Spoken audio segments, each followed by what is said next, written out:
Hello everyone, welcome to the Statera podcast. Today I'm joined by Daniel. Thanks very much for coming along, Daniel. Yeah, you're welcome.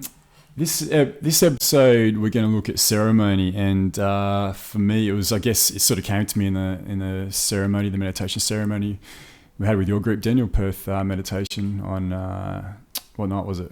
Tuesday night? Wednesday night? Wednesday night.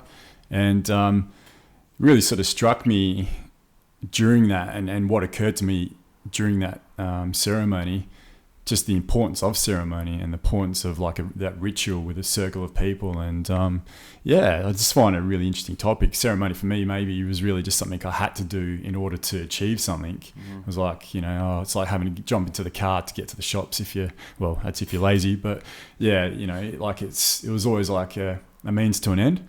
But on Wednesday night, it fucking hit me. This is what it's all about. This is it. This is the thing. And I just found it something that I just thought was really, really interesting. So yeah, I think we should expound upon that in this episode. What do you reckon, Daniel? Absolutely. Yeah, it's a topic that I feel quite passionate about. So, yeah. So what are your thoughts on it and coming to it? I mean, you and I, we've undertaken, a fair few ceremonies in different parts of the world as well. Mm-hmm. They're all even you're in a different culture, they're intrinsically the exact same thing, and they always feel the same. And what are your thoughts on that? Well, where do I start? It's such a big topic, really. It is, isn't it? Firstly, just for anyone out there, we're quite new to this. Yeah, that's it. We should say we're not experts by any stretch of the imagination on this. No. We're just getting into it and just learning about it. Basically, ceremony, I see it as something that, what first got me interested was to know that there have been cultures practicing ceremonies, ritualistic ceremonies, all for, thousands and thousands and thousands of years, and we don't do that. And it kind of intrigued me, what is this stuff? What is ceremony? What is it all about? Yeah, if it was such an important part of our past, then what's going on now? And what is it? Because we don't get taught that. And I've got, growing up, to me, ceremony is something like, I think of a wedding. Sure. So the first thing you think of, which is a ceremony, but it's quite a different type of ceremony. Yeah. So having my first experience with the ceremony, I felt quite a few times, and during it, just looking around and thinking, what are these people doing? This is really strange. But then as soon as you let yourself go and go with it and go into it, you see it from a different perspective, and you kind of, while you're in it, you understand it. You get it. You're like, okay, I see what they're doing now. This is good. And you sit with it and you go with it. And some things might come up and you have some experiences.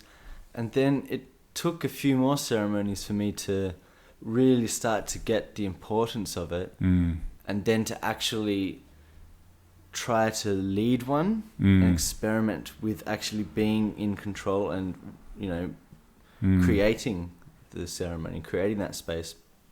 That's where you kind of get a little bit more insight into what's actually happening. Sure. But the way I see it is we right now are going through a period of healing.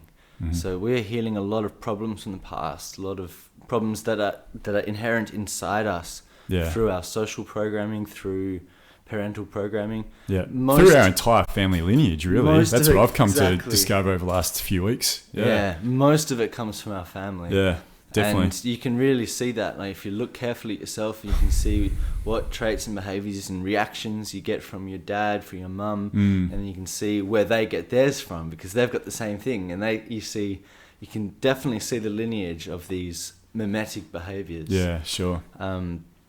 And so we're in a process now of cleaning that. Yeah. We're the generation that have really, maybe you can say in the 60s, maybe we're looking at doing it, but didn't really fully understand it.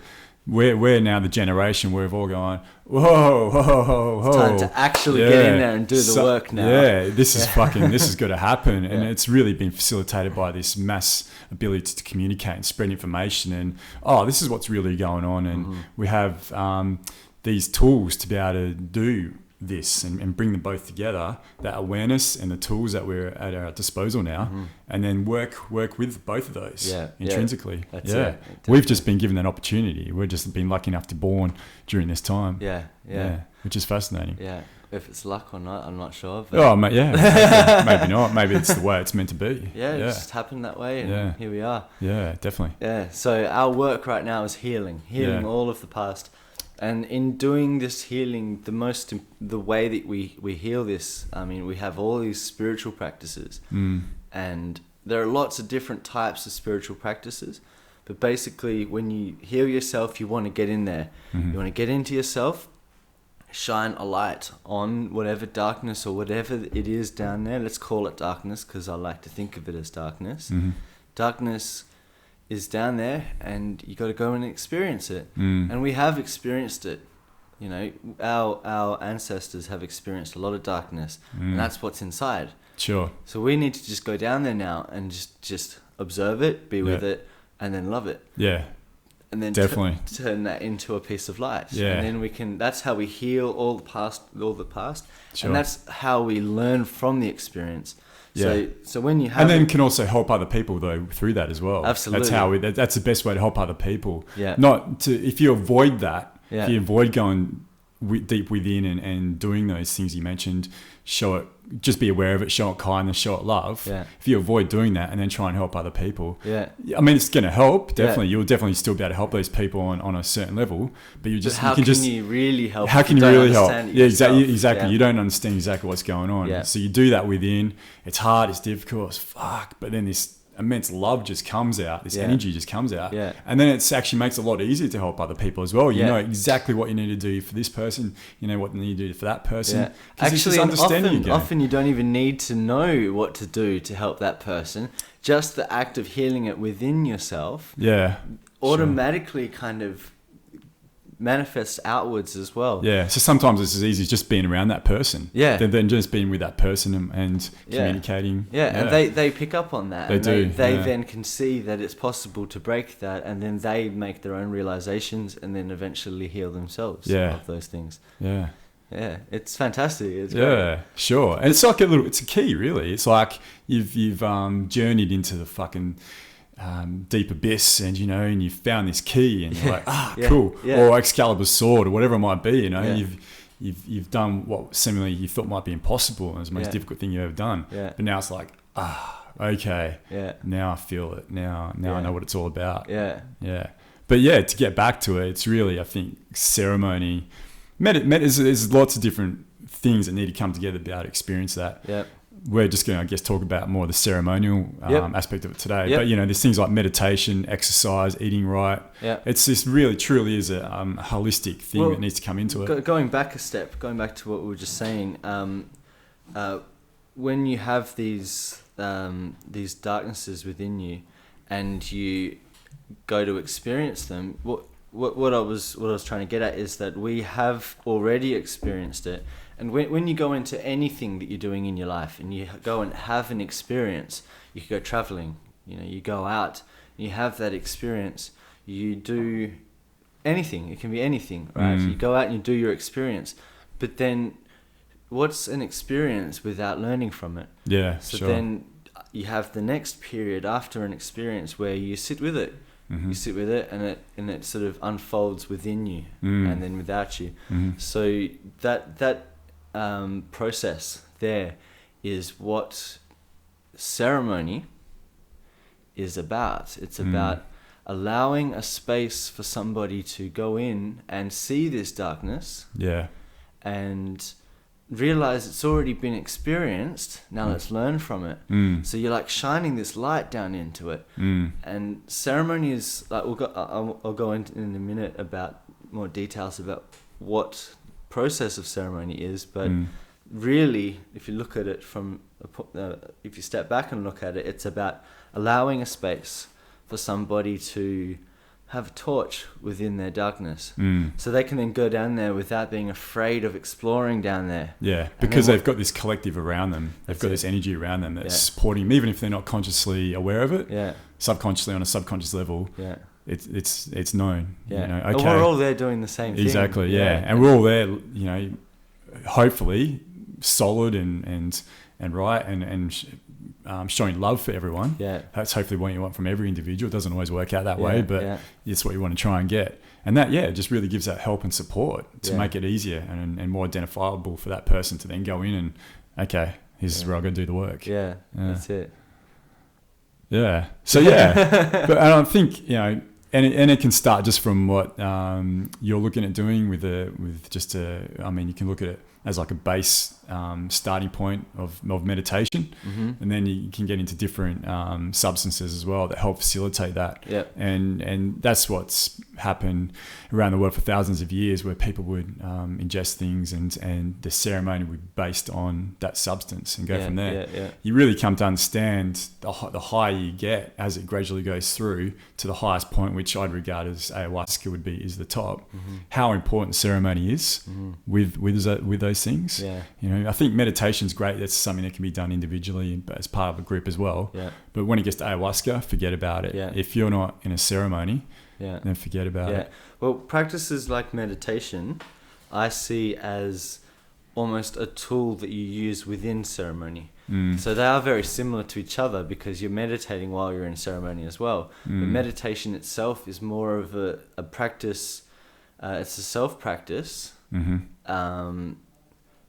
That how do I say it does lend a lot with ceremony, but ceremony itself consists of quite a few different aspects, but boiled down more to intention. And so a focused intention of all of the other people around it. Meditation can be quite different, where you're sitting down and a group would individually go within, and it's hard to explain. They both sound the same when I describe it like that. I know what you're saying though. So you kind of use meditation within ceremony to facilitate the flow of what's going on. The actual ceremony itself. That's right. Right. And that can just be through mindful presence or singing or drum beats. Absolutely. There's lots of different ways to do it.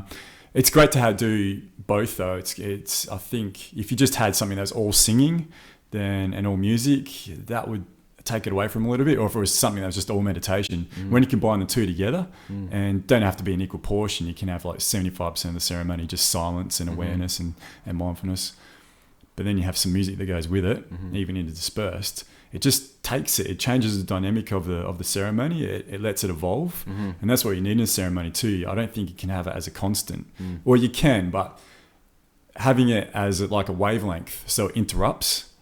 That's where the growth also comes in, is like any time you're up against any sort of interruption onto your being, onto yourself, that forces you to grow, that forces you to react and change. And I think that's what's great about music, and that's what's so fantastic about what music does, is it forces you to change your being. Through its frequency, its vibration, etc. Music also kind of helps you to float along with it as these things come up. It's like a guide as well. So as these things come up, and it can make you really uncomfortable, and you really just don't want to be sitting there, and you're feeling who knows how you feel. Like you could feel sick, you could feel like your back's sore or whatever, and you're just so uncomfortable. And sometimes I felt there, like we did a ceremony recently for the equinox, and during that I had some things come up, and I just felt so uncomfortable. I just didn't want to be there. But those moments are the most important. That's right. That's really where you learn. And so if you can sit there and be strong through those moments and just observe them, they're the ones. That's the gold. That's the light. That's where you go down to find the light. You go into that darkness and find the light. Do you think there's as much intensity with that though? Like I look at music as being the opposite end of the spectrum to that. That's like the light, and the suffering, the pain you might be in, whatever is coming in, that's down here. That's the dark. They're the two opposites. But maybe a good ceremony, or like a perfect ceremony, if there's ever such a thing, is when you get both in balance. Like whoever's running the ceremony knows, okay, you can feel there's this amount of suffering going on at the moment amongst all these people. I can feel it. I can sort of quantify it.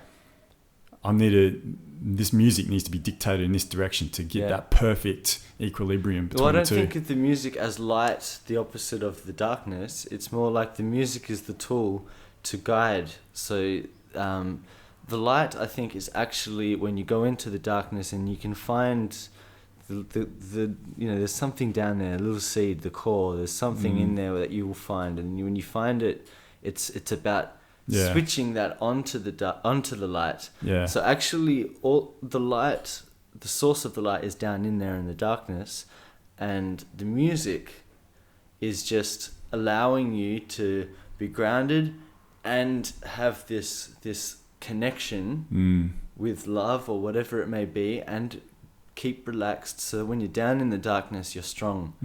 Sure. You're strong. Yeah. And so then the person playing the music absolutely would guide depending on what they feel the group, how the group is going. Sure. If there's a lot of struggle, then they would use the music to try to guide through that, so people are strong enough to be able to, actually get down into that darkness and find that light.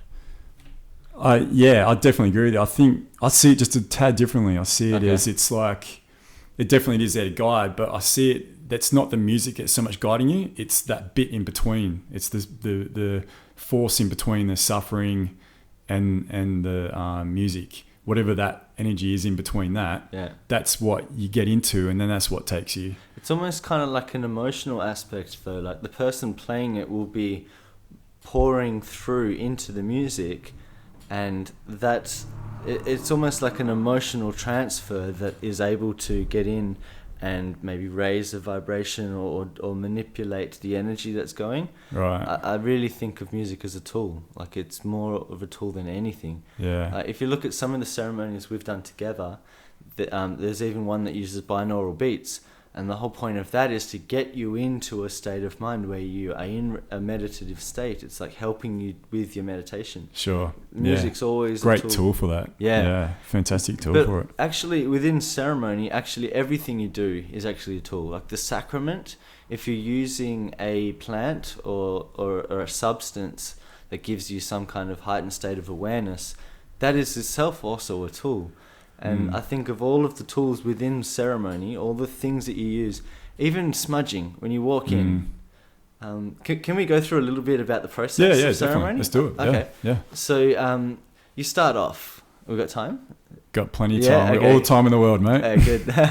So ceremony, when people come to a ceremony, you have to understand people are walking around, everyone, myself included, we all are, with just stuff in our heads. Stuff, and we're occupying our minds. We've got our day-to-day lives to run. We're busy. We're doing things. When you come to a ceremony, it's so vitally important to drop those things. Sure. We don't want the outside world coming into this space. So ceremony is always started by firstly cleansing an area. So you have like a designated thing, like you might lay out some markers or something, or even just mentally. And you walk around and cleanse that space, and you can do that so many different ways. You could use like smudging sticks with smoke or whatever. It smells nice, white sage. You can use drumming, vibration, didgeridoo. You can use a whole range of ways to cleanse. You can use crystals and things like that. And then as people come into the ceremony, this is generally the case. I mean, it's not strict, as you know, ceremony is quite loose. Yeah, exactly. That's the way it should be. Yeah, very loose. Yeah. But basically then as people come in, they have to be cleansed as well. So the space is cleansed. You've got a nice area of sacred space. You've put that intention into it, and that's what's important about it. Sure. So you've intended this space to be cleansed. Then as people come in, you do the same thing to them. You put that intention into it. And even if they don't believe it, it doesn't matter, because it's more about you placing your intention into it. So as you come into this space, things are getting dropped. Even if in their minds they're looking at you going, what the hell is this guy doing? Yeah. It doesn't matter. Sure. It doesn't matter, because that's brought their awareness away from their shit to the present. Yeah. And now they're focused and they're aware. And so then as you all sit down with this state of mind, then you go into a meditation, and then you may use a sacrament or other tools to then do the healing and the self-cleaning that you need to get in there and get out all of that shit and see the darkness and go in there exploring. So that's basically a ceremony, like to sum it all up. Yeah. But the core of all of that is intention. Yeah. So that's the most important thing. Yeah. So like, the smudging with white sage is so common, but really I don't see that there any physical reason to use white sage as such. It could be anything. It doesn't matter. I could get this piece of lavender, walk up to you as you come in, I do this. Yeah. It doesn't matter what I'm using. It's the intention that's being placed in that. Sure. And that's what creates a space, and that's what creates the entire ceremony. Yeah. The whole thing is just intention. Because it doesn't matter if it's that piece of lavender or white sage, it's all got the same energy in there. It's got the same type of atoms. It has the same structures in the physics that is this universe. Yeah. So it still acts the same. It's still some sort of conduit. Yeah. That you could use this pen almost, You'd want to prefer to keep it organic. Yeah. But it's going to follow the same laws of physics. So the energy that you're putting into it and then transferring back out again, it's really just that energy of intent. That's that's the key thing. Yeah. But you don't even need a thing. You could even just go up to someone and do some crazy little dance. Yeah, sure. Dance around them. Like, yeah. It'll do the same thing. But I think maybe though, why do people do use things like crystals and different types of herbs, etc. Maybe because some are better at amplifying that than others. Absolutely. Yeah, and so it's finding whatever's like, doesn't have to necessarily be the strongest, but what's right for that ceremony, or what's right for that medicine that you're going to be taking. Yeah. You need to find that balance, that key, and it might take a year to do, but then you'll find the right thing for it, and that's what you need to use. Yeah. But then that should evolve as well. That shouldn't always just be the same. Absolutely. Yeah. So when I do these things in ceremony, I kind of keep this in mind, and so even though I don't know what white sage does so much, it's shown to work, and it really does when you do it. It's like, wow, sure, it's everything. Yeah. But in the end, you really could use anything, because ceremony is all about your own mind or your own awareness within yourself, and so it doesn't in the end, it doesn't matter what you do. It's about the application of your intention, and when you've got a group of people doing that all together, you've got yourself a ceremony. Yeah, definitely. We spoke about the other night after the ceremony.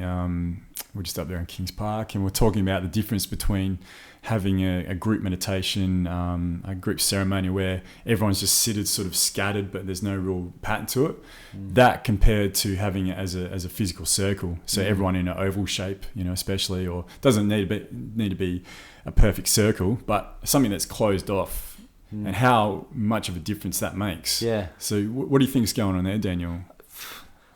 I have no idea, but it's definitely an experience that you can feel. Yeah, it's tangible. Yeah, there's a difference there. Like, when there is a group and it's rounded, closed off, and you've got this, you just feel the energy of everyone so much stronger, and it's almost amplified in a way. Yeah, I got no idea how that works or why that happens. It's definitely something I feel though.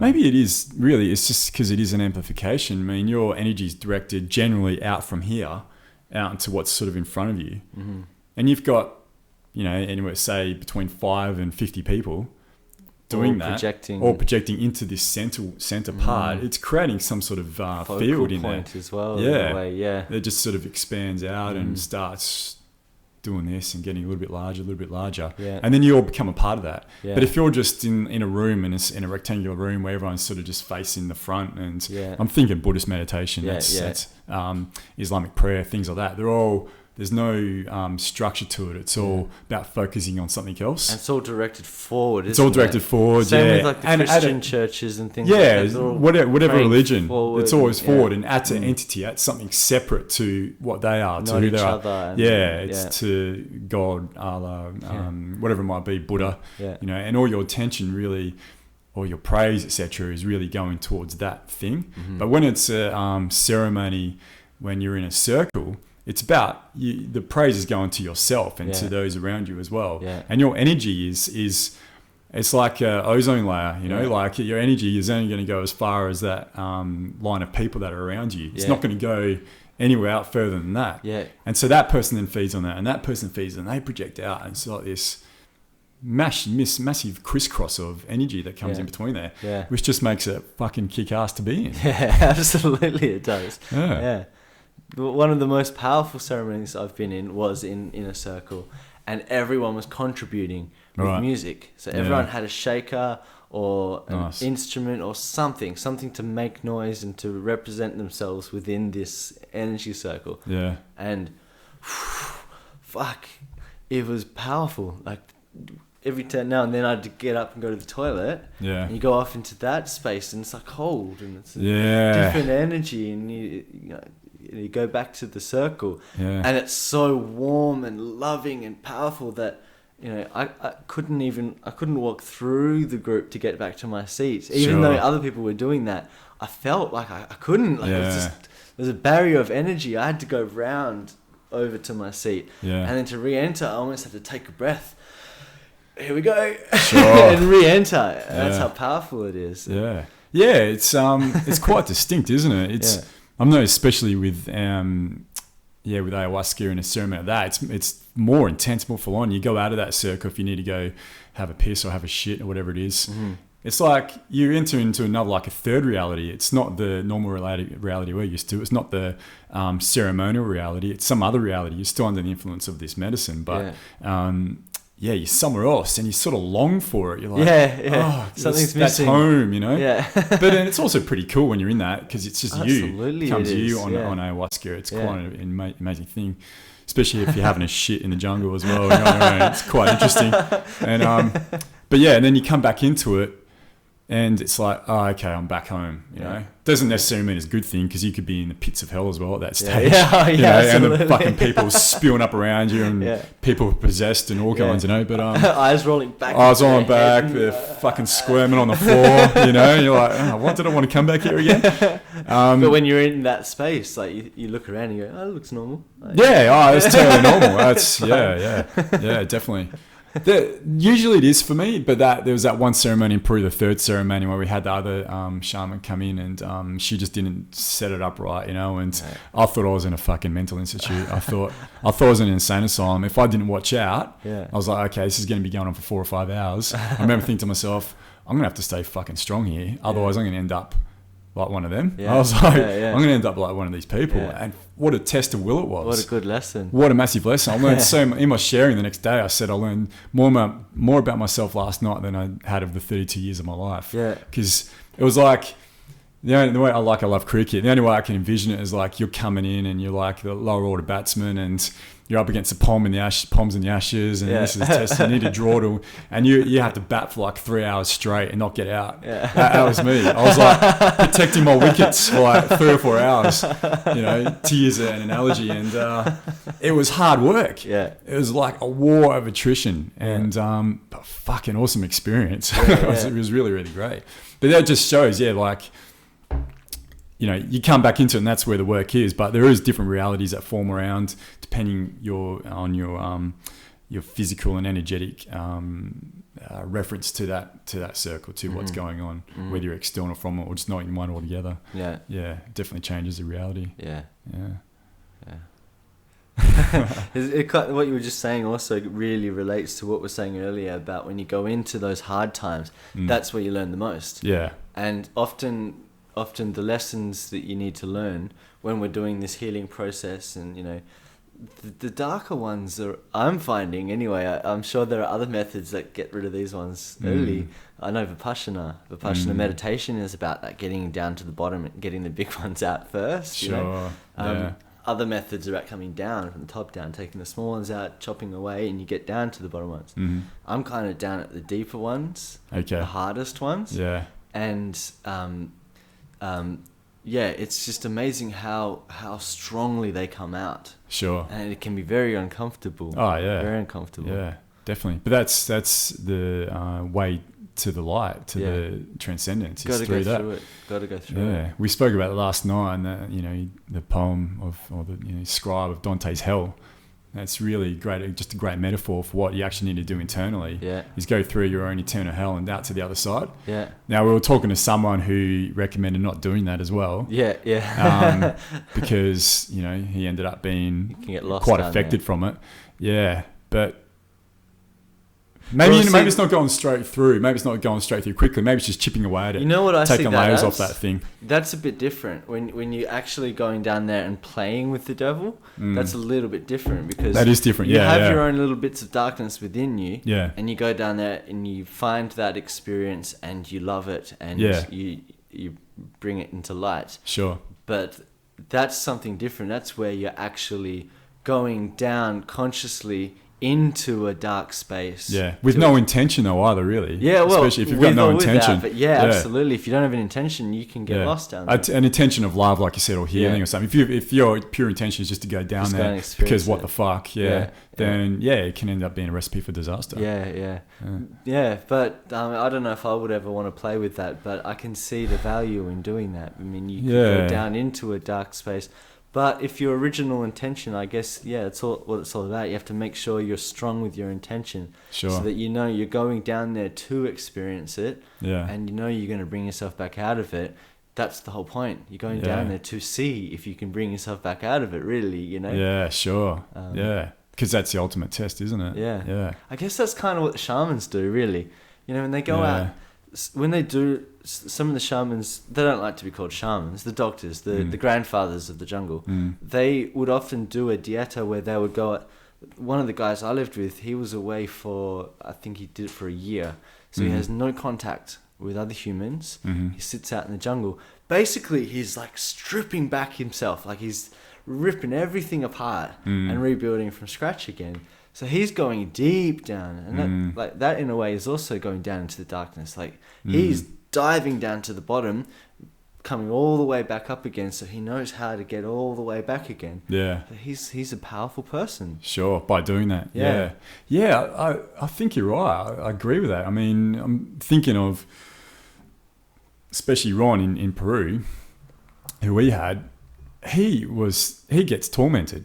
Fully fucking tormented. Some of that's not through his want though. Like he's got a what do you call them? Someone sort of put like a curse on him, and can't think of the term now. But then he also, I can see how you can just sort of see with him how he's really gone down. He's gone into the depths, you know, and that's what's made him so strong though. That's what's made him so powerful is. He's been able to do that. A bruja, that's right. Okay. They call him a bruja when they put like a curse or bad energy on you. Okay. Yeah, but I just linked something in my head just now. Talking about the shaman going down into this experience, going down into the darkness, and then coming back up again. I was talking to a guy in Peru, and he was like a really devout Catholic, and a lot of people in Peru are now. He has an uncle who is a practicing medicine man of the jungle, but he described it from a Catholic point of view, which I found really interesting because it was a deep understanding of this shamanic practice, but with the Catholic spin on it, and now linking up this whole thing like going down in the darkness, coming back out again. And I've just shed some light on what this guy was saying, this Catholic guy. And he was saying that what they do is now I'm saying this metaphorically, but he says they go in and they meet with the devil. They then negotiate with the devil to be able to have powers to heal their people. And that kind of makes sense if you think of it metaphorically. So he's going out, he's going down to the depths. He's then coming all the way back out again with all of this understanding and wisdom about all of the stuff that coming back out again. He now has the ability to be able to go and heal these people because he knows what problems may arise. He understands all of that space now, and so he can then help them subtly. Definitely. So actually, this whole thing about dealing with the devil, the Catholic guy was talking about it as such a paganistic thing, like they're working with the devil. It's you should never work with the devil. They're doing bad things. Like you shouldn't get involved. You shouldn't if you're a pussy. Yeah, but I'm Australian. I take things to the extreme. I can drink a carton. In one whole sitting. But it's interesting, like to now think of that point of view. Yeah, definitely. But and there's many metaphors that they use. There's other shamans in South America. Well, the metaphor will be they'll go under the earth and pick out a power animal. A power animal will come to them under that earth in that reality. Yeah. But that's just going within themselves. That's going same thing. Yeah. Inside. Like this is the Earth's crust. What we can see on the outside. They're going within, and they're finding maybe in that way, it's not so much finding the devil or that dark energy. They're finding the good parts as well in them. Yeah. They're finding that power animal, that strength within themselves, and it might to guide around. Yeah, absolutely. So might be an eagle or a elephant or some sort of primate or whatever. Whatever they feel they can use to then go through. And then they attach to that, and then they come back up with that energy, with that strength. They've found it. Okay, here it is. Okay, I'm going to attach itself to me, that animal. Yeah. Come back out. Okay, I'm back into this reality. Yeah. Now I've got the energy to heal you. Yeah. Yeah. Yeah. Excellent. Yeah. I wonder how many. There must be other metaphors around that used. Absolutely. Must be other kinds. Probably all around the world. There's shamanic practices all in different cultures, all with a different spin, doing the same thing. Doing the exact same thing. Different spin. Yeah. Maybe the thing is to make up a new one. Maybe that's what something we're doing. Well, actually, that's something I'm understanding. Like as I'm doing my own ceremonies, I'm realizing that each one is unique. And each person has their own unique style of ceremony. And each group has a different ceremony. So every ceremony is different. Sure. And so absolutely, like I'm finding that there's not a new one, rather there are infinite new ones. And we are all now coming into ceremonies. We're all starting to practice ceremonies. We're starting to now push that ground. Yeah. What can we do now? Yeah. What can we do? What ground can we make? Let's explore. Well, yeah, maybe that's running parallel with just the evolution of the species as it is. We spoke to Dad last night about for how hundreds of years, seemingly, thousands of years, technology was sort of just slowly. Then over the last 250 years, it's just gone whoosh. Yeah.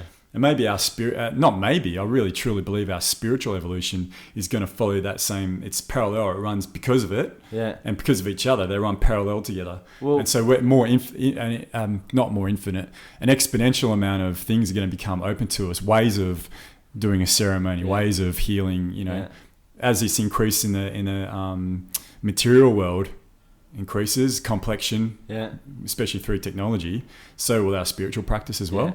Well, I think actually they're hand in hand, but I'm feeling more so that the other is a result of the spiritual practice.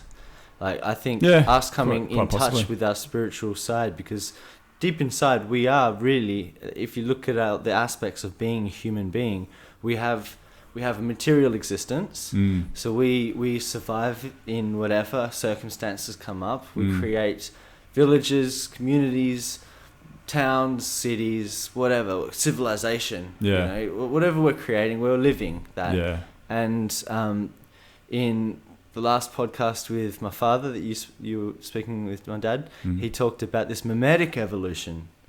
And that world is like not to do with this world. So let's just explain memes. So mimetic, as far as memes are the spreading of information using some sort of technology, whether it's language or anything. Yeah, exactly. So a mimetic, a meme is, I mean, commonly people know on the internet a meme as being an email that went around, went on Facebook. That's got a bit of humour to it. It spreads really fast. That's a type of meme, but basically a meme is just a piece of information. That can be shared. Sure. Taught, learnt, evolve. It can evolve. I found out the other day who it was that came up with the name meme and the description of it. I can't remember who it was now. I wrote it down. If I remember it. It was a woman, right? No, it was a dude. Okay. Yeah, it was someone like Terence McKenna or something like that. Okay. Back in the 60s or something. I have a feeling it came from a lady called Susan Blackmore. Okay, yeah, quite possibly. Yeah. But keep talking, we'll Daniel. Look that up. You're going to look it up. I'm going to get on the Google machine. Yeah, okay. So yeah, a meme. So the meme world that's kind of opening up is kind of like, to me, I see that as it's not the entirety of the spiritual world, but it's like it's part of it. It's this external existence, and we're evolving along that track as well. And so I'm thinking that our spiritual evolution is as important as our material evolution. We have been in a period of darkness because we haven't really been progressing our spiritual evolution. We haven't really been progressing our material evolution lately either, actually. As a human species, within a society, we now have the ability to consciously evolve, like move our bodies forward to something that we want it to be, and our spirit. So we have to work with getting back in touch with our spirit. Mm-hmm. When you look at our makeup, we have our material existence, we have our spiritual existence. When you've lost touch with your spirit, these problems that we've collected, all of these things that we're trying to remove, are what's blocking us from getting in touch with our spirit. Mm-hmm. So once we remove all of those things, we use our spiritual practice, such as ceremony, such as all these different types of healing. We use these things to remove these blockages, mm-hmm. get back in touch with our spirit, and this spiritual progression that we're coming back in line with, and our evolution, mm-hmm. is hand in hand, and is what's driving the boom in technology, mm-hmm. and the entire everything that's happening. It's all correlated and all coming together. Mm-hmm. But coming in touch with our spiritual practice is what's going to really accelerate everything. Yeah, definitely. Really going to accelerate. Aggie, can we shut that door? Thanks. Yeah, I mean the material, the following, bringing the material world with it, and making sure you focus on bringing it up at the same time is so vitally important, and something that I've really come to be taught really in these ceremonies, especially the last say 7 or 8 that I've done. Is just how important my physical human body is to all this. Like how important. It's not something to just abuse and just neglect and whatever the fuck, just have it operating just enough to get you from A to B, and you need to have it really, really in tune. You really need to have it in as close to perfection as you possibly can. You won't never get to perfection, but you need to keep striving for that, and it's that striving for perfection of the human body, and through that, just you're automatically in a state of health. How vitally important that is to spiritual practice. You can't have one without the other. Like if you're abusing your body physically, eating shit food and drinking every night, and not educating yourself, whatever it might be, not exercising, of course, is a massive one, then it just dampens the effect of any spiritual progression that you've accomplished. It's funny. I was just kind of making an analogy here when you were talking about that. You know how we were talking about black holes? And how you've got whatever's happening outside gets kind of mirrored within with this. Remember the 3 time 1 space? Sure. Yep. So it's kind of mirrored within with this mirrored dimensions of space time. Well, that's one of the theories anyway. But anyway, the information is still stored, like both of the information. Just in a different way. So in a way, it's kind of like when you're talking about our body. Our body is this you know how there's like a strong relationship between your body and what's going on in this space. Sure. There's a strong relation, and all those blockages get mirrored in your body, so you'll have diseases and things, and like your posture will be bad, and your everything just is indicated. All of you just generally feel like shit. You look like shit, and you might be angry at people and all that sort of stuff. But there is such a relationship between that space and this material space that almost like it's a complete reflection of each other. Sure. It's exactly like a black hole in a way. I'm not saying that we are black holes, but no, it's an analogy. It's an analogy. It's the same sort of thing where we've got this. It's like this whole thing where you go down in through that point and come out on the other side. Sure. And maybe that's just a constant flow then. That's a continuous flow, like a tortual flow even. Absolutely. It's like that house shape. Going through. But and it's all from like right there, right in the center. That's where it starts. The whole thing starts from. And it's 2D, it's 3D. It's like this. But if you have this, so it's flowing nice and energetically, doing what it should be doing. Everything else will through flow nice. Physiology, everything around you, the projection, your outside world will then do the same. Because this is what's feeding that.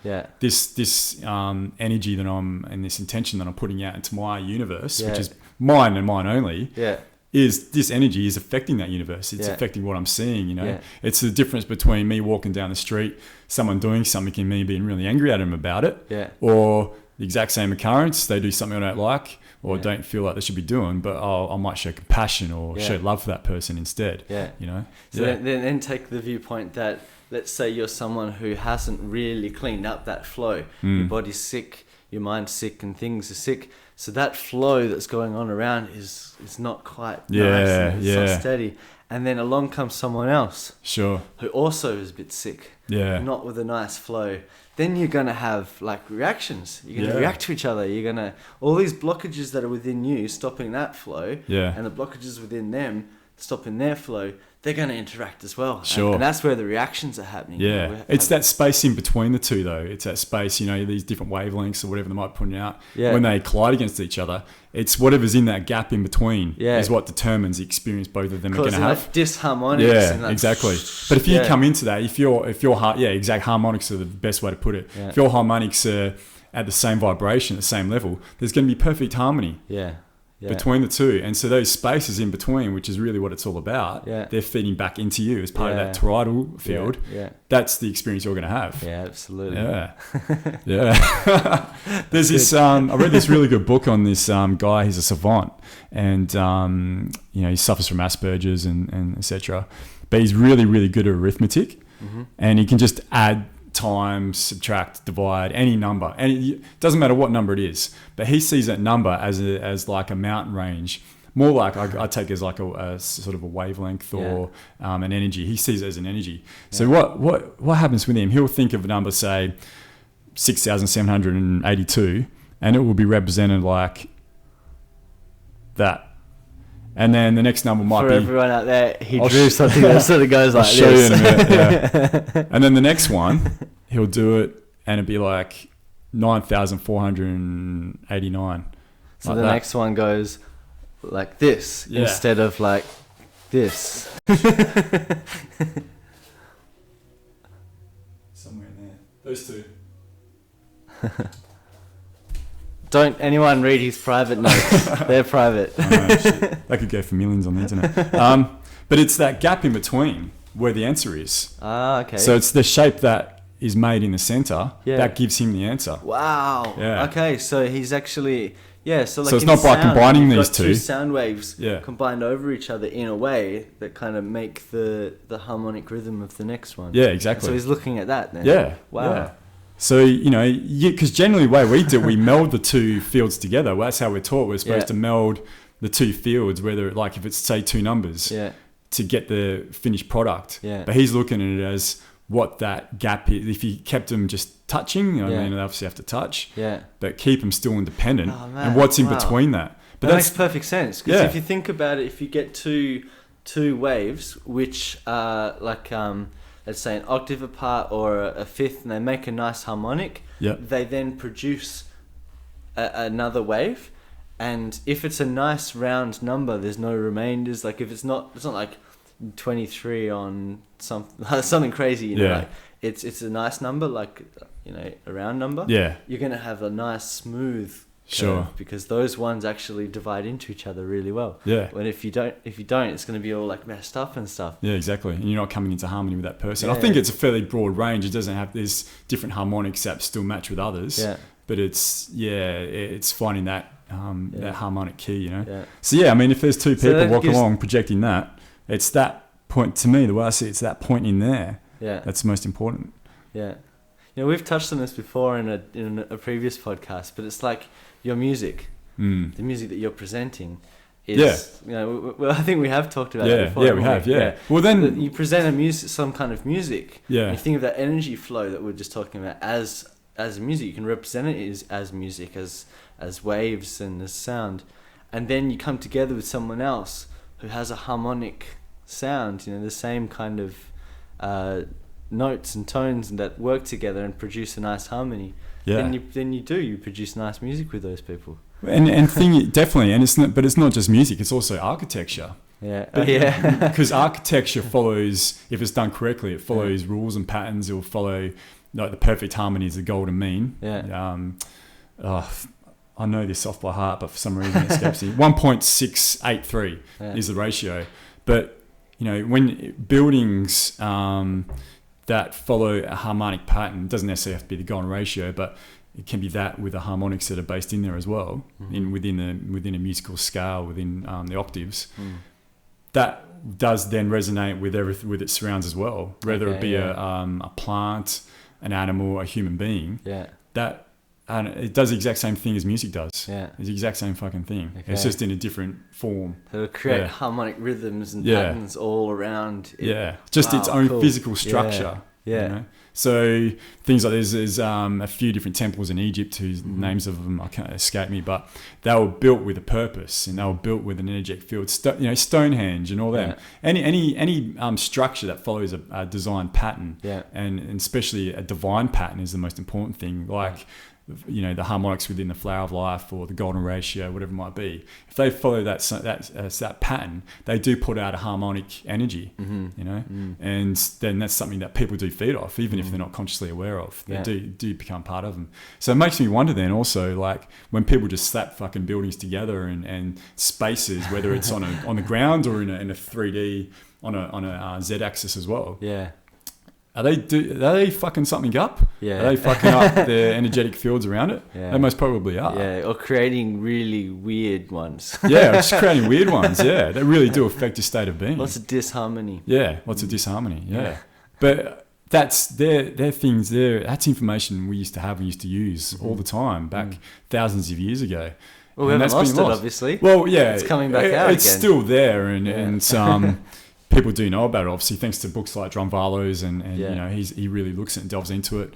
There's another guy, Andrew something or another. He's an Egyptologist who's really looked into it, and and then for me, that's what my landscape architecture is really all about. How I can design spaces that bring people into harmony again. Just design them with a frequency that then allows that person to immerse themselves in it. They just have to go in there with an open heart, I guess, as well. That's really quite important. I'd love to be able to do it so I could design something that even if someone's going in there and they're all closed off and angry, they just instantly become happy. So maybe that's purely done just by using the harmonics that are needed for that. But that's something I'm really interested in, is really how I can develop spaces where people just walk, and then they're being there for 15 minutes and then they walk out like, I don't know what happened there, but I feel different. We've had that in our architecture for a long time, but it seems to have sort of been lost. But it's coming back again. We'll bring it back in. Do our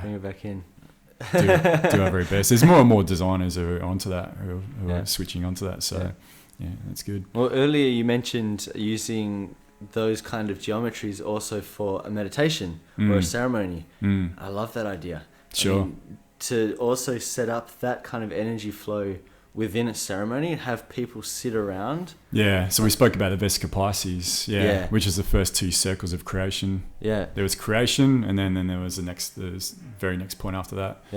Setting up a circle like that, I think it'd be fantastic. Amazing. Having musicians in the center, so you've got your two circles like this, and you've got the center bit, the Vesica Pisces, and having all the musicians sit around that, and then have everyone else sitting around that. I mean, I can just feel the energy of that just by imagining it. Same. When we thought of it last night, I was like, oh fuck, really got to do that. Definitely. Need a certain amount of people though, but that's all right. But speaking of which, if anyone's interested out there, we're going to be doing it soon, right? And it'll be anyone's welcome to come along. Probably in a couple of weeks' time. Yep. We'll put it up on Facebook and Facebook.com/Perth Meditation. Check Everything it out. got there. Community meditation. We've had two main ones so far, but both of them, and the last one we did on Tuesday night just took it up a notch. Really did. It was good. Quite phenomenal. So I'm really excited to see. It won't. I don't think it will always be linear exponential. We're going to have times. It's going to go all over the place. Exactly. Let's just see what happens. That's just what it's about. It's just great. The type of people that are coming on. People are really. These people that are coming along are really embracing it, which makes it so much more energetic and so much more powerful. And they're really engaging with it too, and experiences they have afterward. Everyone really does have truly a unique but good experience as well. And combines. I'm also always blown away at how similar experiences that people can have. So there's a lot of shared experience within ceremony too. There is definitely.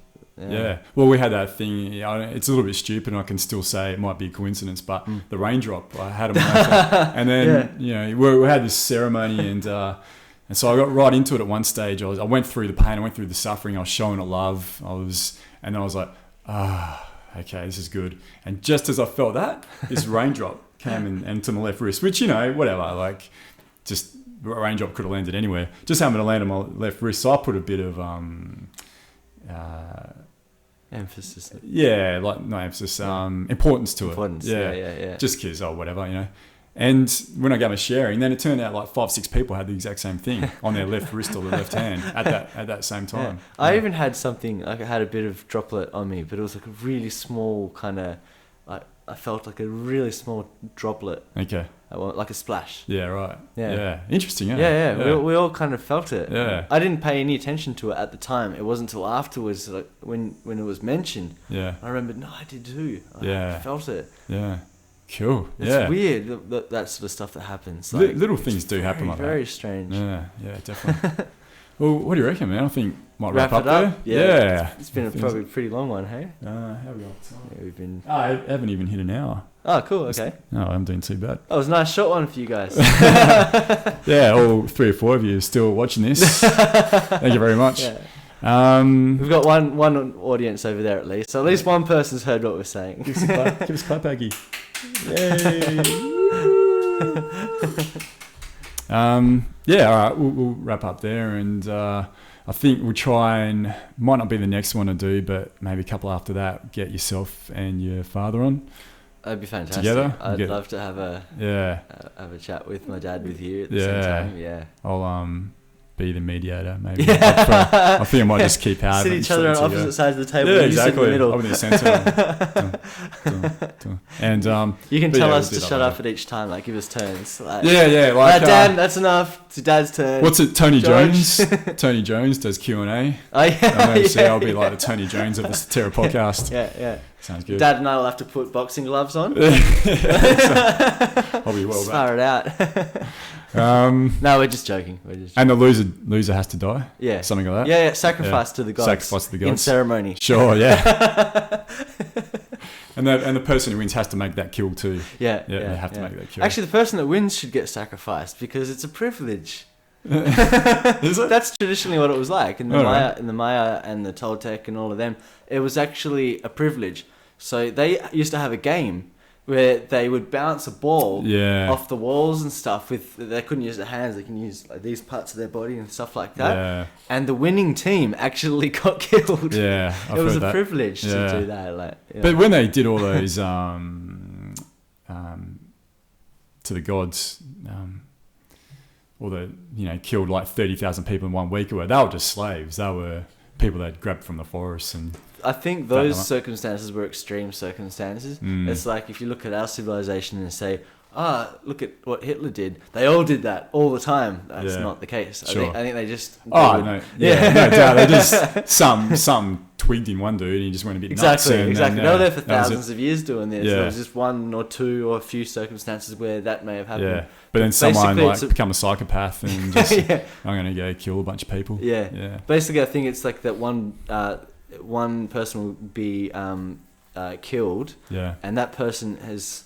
the sacrifice has been decided even at birth. Yeah. A lot of the times it was a young girl, a virgin girl. Sure. But they were even raised right from birth to be the sacrifice. So they're prepared, ready for the whole circumstance around it was this is going to happen and it's a good thing and it's actually quite a privilege to be that person. That's the same thing in Viking culture as well. They were raised, from the very beginning to understand that death was a good thing and, to sacrifice yourself for the collective was what it really was all about. And fear of death, I think, is really Heller would argue it's more of a subconscious thing. I think it's also a conscious collective thing as well. Yeah. But they were raised cultural. I think it's more cultural. I think it's probably a bit of both. She's looked at it from the subconscious side of it. Yeah. But in their culture there was no fear. Yeah. Because there was no fear, and the words fear and death had no attachment to each other. Yeah. Okay. Yeah. So interesting. Okay, so at the next meditation, when we do the Vesica Pisces, we'll get one person, we'll sacrifice them in the middle. yeah, just phone in, message if you want to be that lucky person. Yeah, calling out for volunteers. Yeah, definitely. Otherwise, we'll have to sacrifice Adrian. Oh, I'd do that. Yeah, that'd be a bit tough, wouldn't it? And you'd never get someone as good as me either, Aggie. No, exactly. You'd be Or at least I can make breaking Aggie's heart. Yeah, maybe. All right, let's do that. Hey, rope up. Yeah. Yep. Okay, well, thanks very much, everyone. And yeah, we'll see you on the next podcast. Take care. Awesome. Good one, man. Thanks, man. Yeah. That was good. Yeah.